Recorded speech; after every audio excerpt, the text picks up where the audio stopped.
Amados irmãos, nós estamos estudando Gálatas 5, 22 e 23, que fala sobre o fruto do Espírito. Nós temos estudado esse texto há já 4 semanas ou mais. Temos estudado sobre esse fruto, que é algo que tem que fazer parte da minha vida. É um fruto que tem vários gomos e eu tenho que ter todos esses gomos na minha vida, não é só alguns. E a verdadeira vida cheia do Espírito Santo, para mim, ao meu ver, não é quando a pessoa revela dons, ou fala em línguas, ou fala que tem dom de curar, ou de profecias, ou que Deus falou para mim alguma coisa sobre alguém. Não é, para mim, o maior dom, a maior ação do Espírito Santo é quando eu demonstro o fruto do Espírito. Porque muitas vezes os dons, quando não bem usados, trazem confusão. E os dons apareceram na igreja de Corinto em meio à confusão. Por isso é que o apóstolo Paulo falou: eu prefiro falar para vocês 3 palavras que vocês entendam do que 5.000 em línguas. Então, a gente tem que aprender o seguinte: que a verdadeira vida no Espírito é quando nós manifestamos esta verdade aqui da palavra de Deus. Está em Gálatas 5, 22 e 23. Hoje nós vamos começar ao 23. Mas o que nós estudamos até agora? Diz assim a palavra de Deus. Gálatas 5, 22. O fruto do Espírito é amor. Já estudamos amor. Deus é amor, temos que amar uns aos outros e amar o nosso inimigo. A alegria, não importa as circunstâncias, eu tenho que estar alegre no Senhor. Não é que eu tenho que me conformar com as situações, mas eu tenho que me rejubilar no Senhor e me colocar nas mãos do Senhor. Nós estudamos também sobre ter paz. Só Jesus Cristo traz a verdadeira paz. A paz do mundo é passageira, mas a paz de Cristo dura para sempre. Nós temos que ser longânimo, uma pessoa que está sempre disposta a estender a mão, a caminhar mais de uma milha. Longanimidade. Nós aprendemos sobre benignidade, ser bondoso, ser uma pessoa que quer sempre fazer o bem e ajudar as pessoas. Bondade, uma pessoa boa, uma pessoa generosa, uma pessoa que reparte. E no último domingo nós vimos a segunda parte sobre fidelidade. Nós vimos que Deus é fiel. Deus prometeu, quando Adão e Eva pecou lá no Éden, que enviaria o seu filho, da semente da mulher nasceria aquele que seria o Salvador. Isso se cumpriu em Jesus Cristo. Deus é fiel em todas as suas promessas. Por isso que eu creio na palavra de Jesus Cristo. Eu vou para os céus, vou preparar um lugar e voltarei para nos buscar, para quando ele estiver, seja nós também. Eu creio nessa promessa de Deus, porque o nosso Deus é fiel. Quando vai acontecer eu não sei, eu só sei que eu tenho que estar preparado para quando Cristo voltar. É isso que ensina a palavra de Deus. Então nós falamos sobre a fidelidade de Deus, mas nós não falamos só sobre fidelidade de Deus. Agora é nota, a segunda parte do domingo passado foi a minha fidelidade para com Deus, para com a sua igreja e com o seu reino. Então nós estudamos sobre a vida de Abraão. Abraão foi chamado e saiu da sua casa, da sua parentela, sem saber para onde ia. Então ele foi fiel à promessa de Deus. Ele falou: sai daí, vai para o lugar que eu vou te mandar, confia em mim. E diz que ele saiu sem saber para onde ia. Isso significa que ele foi fiel ao chamado de Deus. Depois de Deus chamá-lo, ele infelizmente titubeou. Deus falou: de Sara vai nascer o teu filho. E ele, infelizmente, ao invés de ouvir a Deus, ouviu a Sara. E Sara trouxe Agar e falou: eu sou avançado em idade, deita-se com Agar, concubina. E ele se deitou, e o Abraão então ali não obedeceu a Deus. E ele então, deitando-se com Agar, nasceu Ismael, e trouxe problemas, porque Deus cumpriu depois a sua promessa. Nasceu Isaac, de Sara, como ele tinha falado.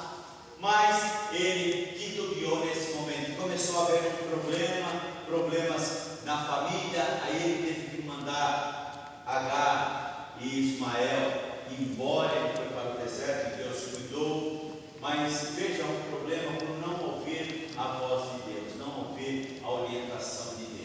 Mas mesmo assim Deus abençoou, porque o nosso Deus é bondoso, Ele não olha para as nossas falhas. E diz que Deus o abençoou, sabe por quê? Porque em um determinado momento Deus falou assim: ô Abraão, eu quero que você me dê o seu filho em oferta. Você vai sacrificar o seu filho. E diz que ele se levantou, não titubeou, levou o seu filho, chegou até o ponto de levar ele para sacrificá-lo. Diz que ele caminhava com o seu filho, e seu filho perguntava: papai, cadê o animal para o sacrifício? Ele falava: Deus proverá. Quando ele chegou ao pé do monte, ele falou para os que estavam com ele: eu e o menino vamos subir e voltaremos depois de louvar e adorar a Deus. E diz a palavra que Abraão queria que Deus tinha poder tanto para tirar como dar a vida. Deus proverá. E ele, cumprindo tudo que Deus exigiu dele, sem pestanejar, na hora que ele ia sacrificar o seu filho, Deus falou: pare, agora eu sei que tu me amas. E ele então foi provado e passou na aprovação. E olha, meus amados irmãos, bem-aventurados aqueles que sofrem provações, porque a aprovação nos leva ao enriquecimento espiritual, porque vemos a mão de Deus. Hoje Deus não pede os nossos filhos em sacrifício, Ele não pede que nós façamos isso, Ele pede que nós devemos dar tempo para Ele. Quanto tempo nós damos para Deus? Quanto tempo nós dedicamos? Quanto tempo nós somos fiéis às coisas de Deus? Para outras coisas nós, agora irmãos, para as coisas de Deus, quanto nós somos fiéis? Será que se eu tivesse a mesma balança, se Deus tivesse a mesma balança que eu tenho com Ele, Ele falaria assim: ó Gilberto, você ora comigo de vez em quando, você só quando você precisa, você só vai na igreja quando você quer, você só faz isso quando você quer, toda hora você está arrumando uma desculpa. Então também, Gilberto, eu vou, a hora que puder eu te atendo, tá bom? Não vai me deixando de lado, também que Deus não é assim. Então, meus amados irmãos, nós perdemos oportunidades de sentirmos a poderosa mão de Deus por deixarmos de sermos fiéis a Deus. E Abraão foi chamado de amigo de Deus.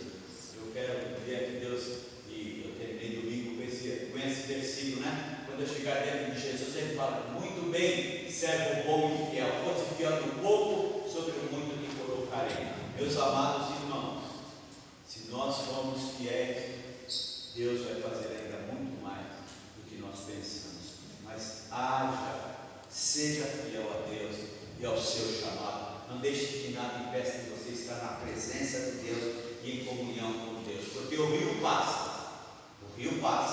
e se você olhar o rio passar e não saborear aquela água cristalina, uma hora vai secar, e você não vai saborear mais uma água cristalina, não vai andar em pastos verdejantes. Seja fiel a Deus. E aí então hoje eu quero falar sobre o penúltima parte do fruto do Espírito, e fala aqui de sermos mansos, mansidão. Versículo Gálatas 5:23 começa e diz assim: mansidão. O que é mansidão? Mansidão é uma pessoa que é gentil, é uma pessoa que é cortês, é uma pessoa que tem uma aparência de paz, uma aparência de quem é temperante, uma aparência que sabe como responder às situações, é uma pessoa que é equilibrada, é uma pessoa que ela, ao você que aperta, você fala: nossa, mas essa pessoa parece que ela está sempre embaixo. Já viram pessoas assim? Agora tem que deixar o Espírito Santo trabalhar para você ser manso. É uma força interior que é a ação de Deus através do Espírito Santo, faz com que nós venhamos a responder com serenidade e humildade em qualquer situação que temos que enfrentar, ao invés de reagirmos de forma agressiva ou intempestiva. Quando você é manso, você é pronto para ouvir e tardio para falar. Você já não teve situações que você fala assim: mas eu devia ter fechado a minha boca, por que eu não me calei? Você não deixou a ação do Espírito Santo agir na sua vida e haver mansidão.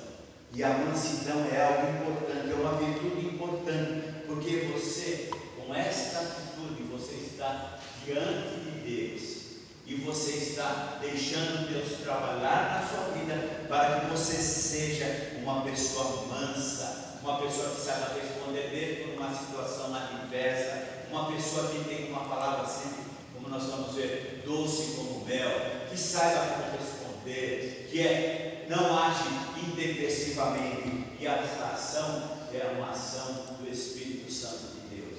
Mas será que Deus foi manso? Lembram-se lá no paraíso?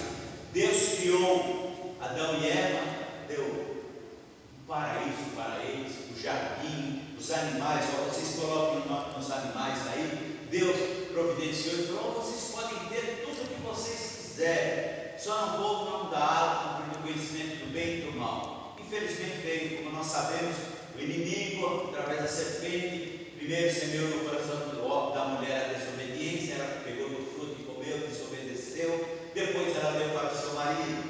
E diz a palavra de Deus que quando no final da tarde Deus chegou e falou: Adão, onde estás? Ele responde o quê? Senhor, eu errei, eu comi do fruto que tu me disseste que eu não devia comer. Não. Ele falou: Senhor, eu vi que estava nu e me escondi. Aí Deus pergunta: mas quem te revelou que você estava nu? Aí ele fala: Senhor, sabe o que foi? A mulher que tu me deste. E aí ele culpa a mulher, responsabilidade, né? Depois ele pega e a mulher culpa a serpente e não assume responsabilidade. E Deus podia falar: então agora você não é mais meu filho, está abandonado. Não, só que eles perderam o privilégio de estarem no jardim do Éden. Perderam, porque ouviram uma outra voz. Muitas vezes nós não estamos no jardim do Éden de Deus, porque ouvimos uma outra voz. Mas Deus falou assim: vou dar a vestimenta para vocês, e vocês agora vão ter que trabalhar, você vai ter que comer o que você plantar, do suor do teu rosto você vai comer, o que você plantar vai nascer ervas daninhas. A Eva agora vai dar à luz em dor e sofrimento. Então, olha, irmãos, a consequência, mas Deus ainda mesmo assim cuidou deles e falou: vou cuidar de vocês mesmo assim. Deus é manso, Deus não nos trata como nós merecemos.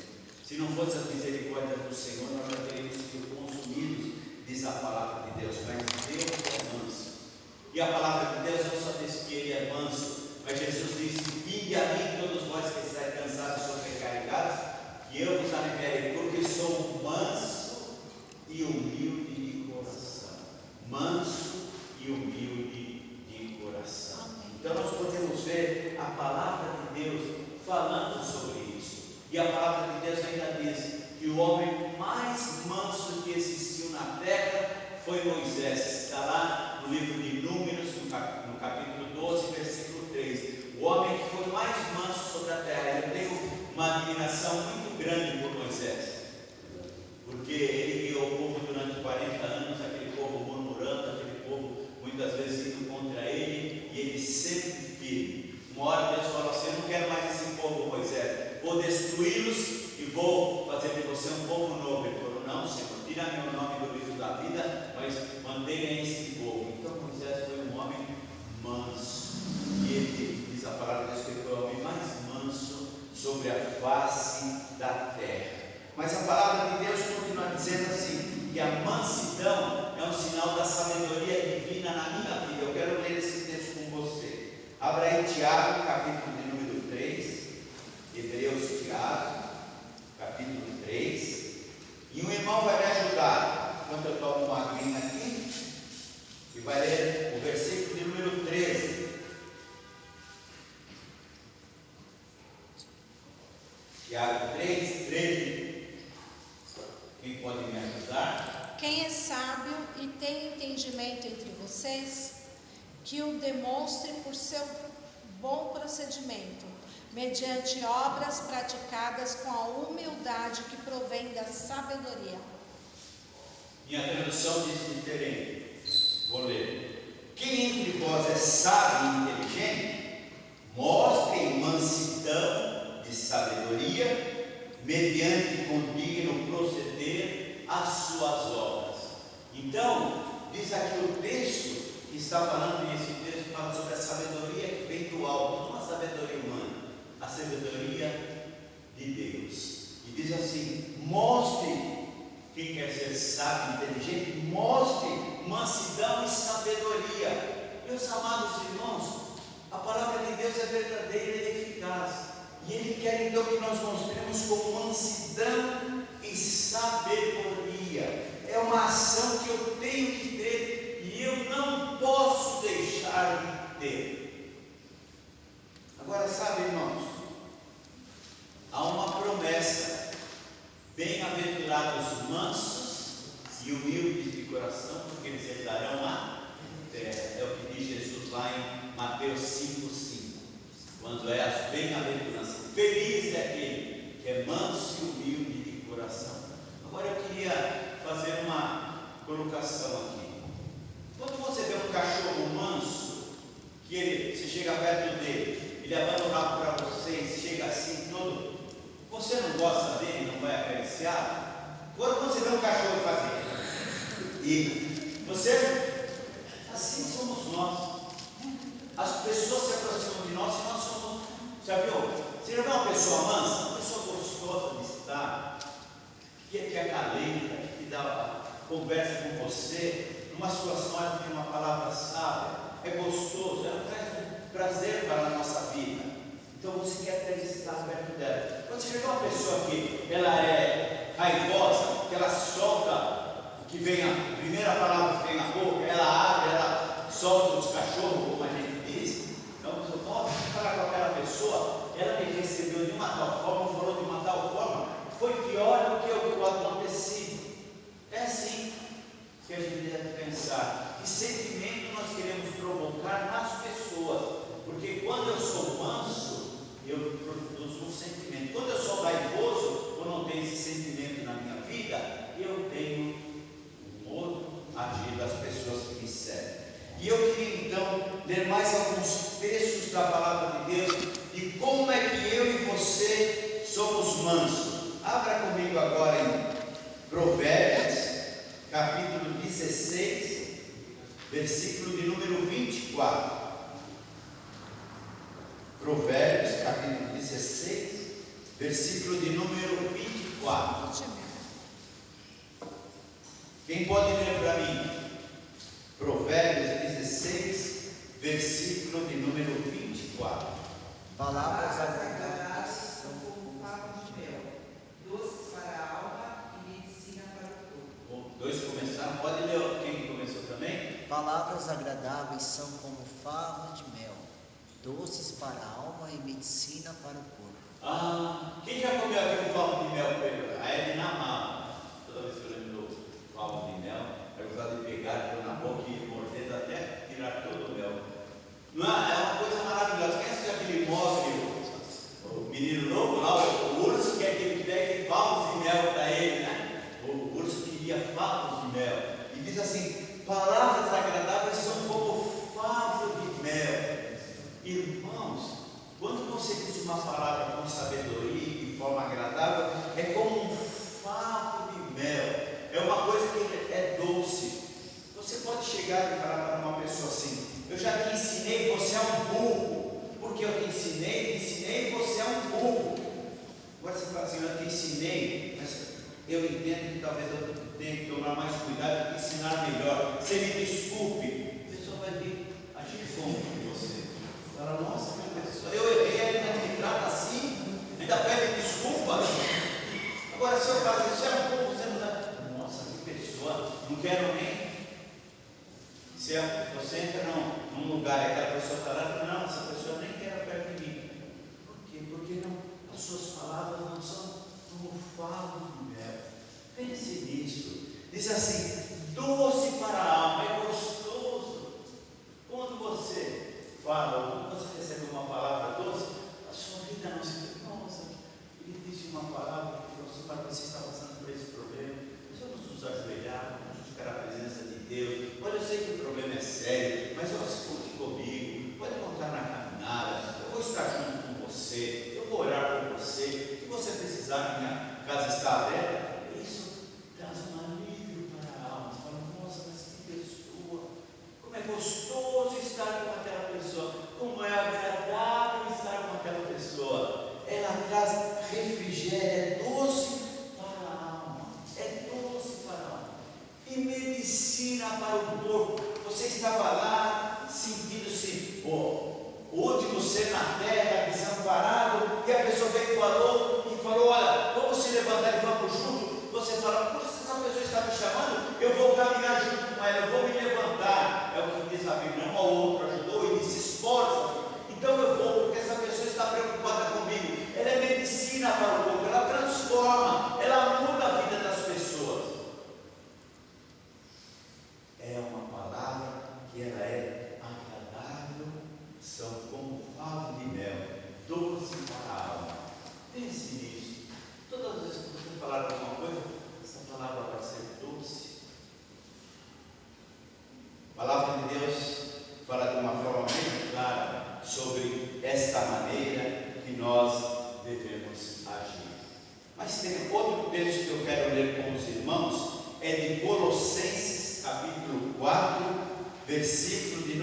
6. O irmão vai ler para mim aí esse texto. Colossenses 4. Efésios, Filipenses, Colossenses 4, versículo 6. Um irmão pode ler para mim. A vossa palavra seja sempre agradável, temperada com sal, para saberes como deveis responder a cada um.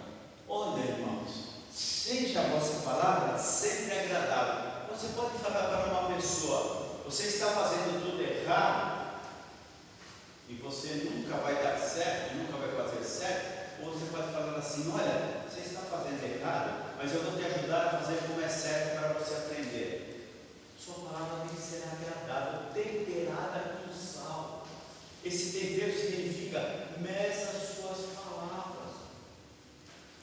Antes de você falar qualquer coisa, às vezes eu vejo certas brincadeiras que eu não gosto. Já contei aqui. Eu não gosto, por exemplo, de piadas que falam mal da sogra. Já contei aqui. Eu vejo muito, o pessoal fala, dá risa, poxa, isso daí não traz nada e faz mal. Eu já vi pessoas que falam mal dos filhos, falam que o filho é melhor do que o outro. Isso não traz nada de bom. Você precisa aprender a como tratar as pessoas. Diz assim, temperada com sal, para ela ser agradável. Parece uma coisa que você fala assim, nossa, aquela pessoa falou, sempre que eu precisar eu vou buscar essa pessoa, porque ela soube como conversar. Esse é o que nós chamamos de mansidão. Diz assim, para você saber como responder. Você pode falar para a pessoa, você está errado, você vai por esse caminho, você vai se dar mal, mas você está sabendo como responder. Quando você chega para alguém e fala, olha, esse caminho que você está trilhando para o filho, olha, o caminho é esse. Se vai por esse caminho aqui, é o caminho do mal. Olha as suas companhias, olha por que você está andando. Você vai se dar mal. Muitas vezes eles se dão mal, né? Mas quando ele voltar, você não fala assim, eu te avisei. Fala, filho, então agora vamos caminhar novamente, vamos endireitar essa vereda, esse caminho, não é? Hoje estudamos sobre o filho pródigo na escola dominical e falando sobre isso. O pai esperando o filho não para acusá-lo, não para apontar o dedo, mas para ajudá-lo, restaurá-lo. Esse é o verdadeiro papel na família, na igreja, em todo lugar. É restaurar, nunca é apontar o dedo e afundar ainda mais. A pessoa já está numa situação difícil, então nossa palavra tem que ser para restaurar. E diz assim, para saber. Então nós precisamos saber como responder. Saber é com a sabedoria de Deus. Não é falar assim, eu não vou responder porque você é um ignorante, você é isso, você é aquilo. Isso não são palavras de quem sabe responder. Às vezes você coloca a sua opinião e um filho seu, alguém próximo de você, fala assim, em que planeta você está? Aí você tem vontade de falar, estou num planeta que você não está, né? É o planeta de Deus. Você fala, não, eu tenho já experiência, minha vida é assim, e a palavra de Deus ensina assim. Não é porque o mundo faz e acha que é certo que eu vou concordar. Então a gente precisa ter sabedoria de como responder, como dizer as coisas. Então a nossa palavra tem que ser temperada com sal. Esse sal aqui é a ação do Espírito Santo. Querem ver isso comigo? Como isso é verdadeiro? Veja para mim aí o que diz Provérbios capítulo 15, versículo 1. Olha aí o irmão achar aí. Provérbios, capítulo 15, versículo de número 1. A resposta branda desvia o furor, mas a palavra dura suscita a ira. Olha só, a palavra branda desvia o furor. Às vezes você tem um problema no trânsito. Olha, você sai e fala, meu amigo, está tudo bem? Alguém se machucou? É uma coisa. Agora você sai e fala, você não me viu aqui? Você é barbeiro, você é isso, você é aquilo? O que vai acontecer? Vai aumentar mais?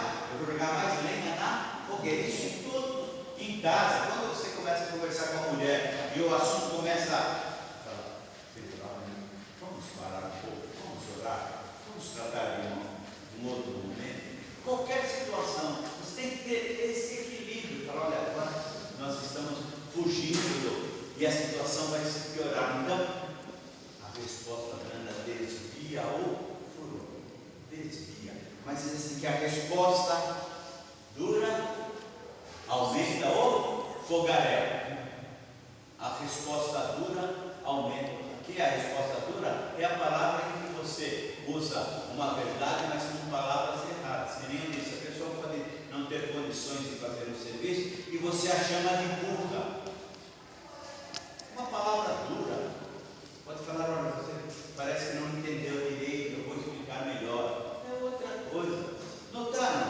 A palavra dura aumenta e suscita a ira. Então, meus amados irmãos, eu queria terminar por aqui, porque nós vamos no domingo que vem ver na prática, e eu vou estudar com os irmãos no domingo que vem a vida de Estevão.